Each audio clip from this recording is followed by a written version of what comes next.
Hey guys, Anthro Cheer of the Bloody Point. Another Throne of Liberty video. I am still playing.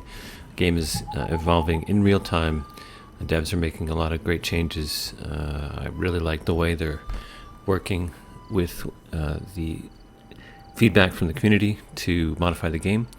So this video is going to be a review of my build, my skills, my equipment, etc. Now mine is not optimal by any means. I don't have everything progressed fully. I'm still using blue weapons, for example, but this will give you an idea of what I was going for. So here you can see the skills that I'm using. I'm taking advantage of a lot of synergy.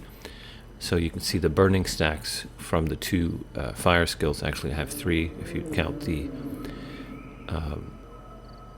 ultimate, I guess we call it. And they combine with the lightning skills to increase damage. Same synergy exists with the bind and the other power. And you can see I have tomb, which I use to help if I'm attacking a more powerful mob solo. I can reset the fight if they're not immune to it. And then of course the heal. I'm using the Longbow defensive power as well, and there you go with the additional source of burning.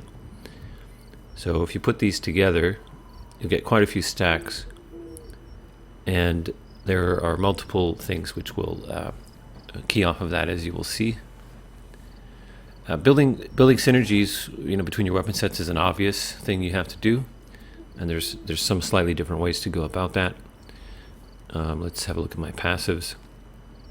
So mana is very important because I'm using a lot of powers, and some of them are very high mana cost. So I try to maintain a large mana pool, and of course I have some ability to regenerate that quickly. And then using the distance powers to get more damage with distance, and then more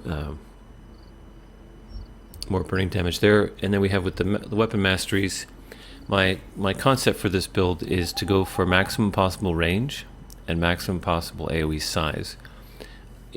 It's not a pure damage build. It's also meant to be a CC build, and you can switch between those two roles depending on your loadout. So here you can see the range node, which I have not unlocked yet. There are a lot of range modifying sources in the game. Apart from just this mastery, you also have gear. Many different gear options to do that, and that's a longer term project. I only have one such piece so far. And then looking at the staff, as you can see, the regen, which is important. Also going for the burning damage. There is additionally a burning duration node as well. A chance rather, sorry. And then we have finally the big one, the AoE range increase. So the build is meant primarily for siege and large-scale fights. The idea being to be able to maintain a distance and just continue to apply effects and damage to a large group if possible. And then if I get focused, I have some tools for dealing with that. Alright, so looking at the specifics, you can see my range is currently higher than the default at 17.2, but not very high. And then my basic effect stats, a decent ranged defense and magic defense, and some melee defense as well. My attributes or stats are not optimal yet. I don't have a lot of gear that gives me those, and I have a balance approach. I find that if you go too far into damage, you won't be hitting certain mobs. In the case of being a CC build, some of that will be critical, and you need to be able to have confidence in applying it when you do, and if you miss, well, then that's a problem. So that's why my damage is somewhat lower. As you can see, we have some higher stats with the bind chance. I have other sources of that coming, so this is exactly the type of thing I mean when having confidence in being able to apply something like a bind when you need to. And then you have these other supplementary effects. My health pool is pretty high currently. It's above 10k. My goal is to have 10k mana and health pools and stay above that. That will change as I swap out some of my gear. So I do have, for example, a large amount of mana coming from my staff, but I will at some point be switching to the golem staff, which will reduce my damage and my mana, but will give me additional range. One of the problems with the staff and bow build is that because there is a range increase in the bow line, the bow by default will have longer range than the staff, which means you won't be able to maintain optimal max distance. You'll be moving in and out, and you can see that in some of the footage where I'll switch to a staff power and I'll step forward a few steps. When using the golem staff, you will offset that slightly. There's still a difference, but it's much smaller. It's a very small difference, so you can maintain a good distance, which is important. The other thing I will be doing is using the Robert set. What this has is additional critical damage when your targets are below a certain percentage health, 50% in this case. There is another source of that type of mechanic for, I believe it's 25%. So I will be trying to have both of those going, and this will give you what in other games is called an execute build or a finisher. So as your target's health goes down, your damage goes up. And if they're making decisions on, moving or using a heal or some kind of defensive action based on what they perceive to be the rate of damage they're receiving, and then you suddenly start to do more damage, it allows you to secure some kills which otherwise you would not get.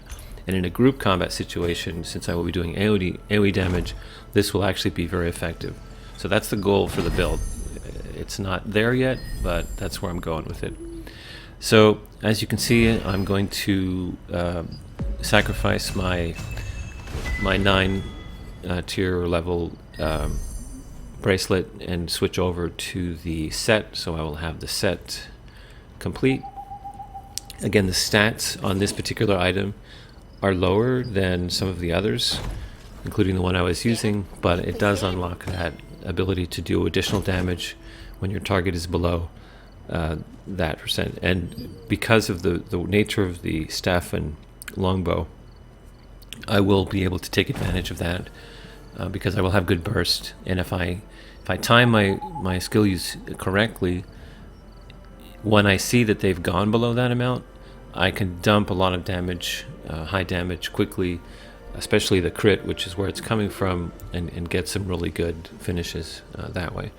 So as you can see, my gear isn't optimal. I'm going to be losing some health when now that I've moved to this set. But as kind of like I'd say I'm probably halfway through my progression. It's a pretty solid set of attributes, and I do fairly well. So just a little damage test. The dummy isn't a good test. I'll have to upload some proper damage footage. But you can see the rotation that I do. So you're applying the burning first and then using the lightning, because the lightning will feed off the burning stacks. You're also applying the bind before the power, which will increase your damage, or rather the skill, which increases your damage when the target is bound. And then you have various powers in reserve, such as the tomb. And if you're dealing with a large, cluster, you will use the meteor, which you can see now, which is a good chunk of damage. Now, if you were to do that, for example, once your target is below 50%, and especially below 25, once I get that will really make a significant difference in the outgoing damage. So, not complete, but hopefully this gives you an idea of what my thought process was in putting together this build. Staff and bow is not very good in 1v1. In PvP, you're going to get destroyed by people running dagger and crossbow or any number of things. The time to kill for some things right now is just way too low. But in a group context, being able to operate from range, especially from when you're outranging your opponent, is very effective.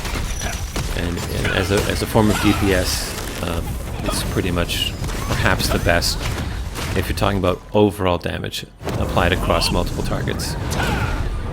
Alright, this was requested by someone, so I hope they appreciate it. I hope you guys have a good look at what I'm doing, and thanks for watching.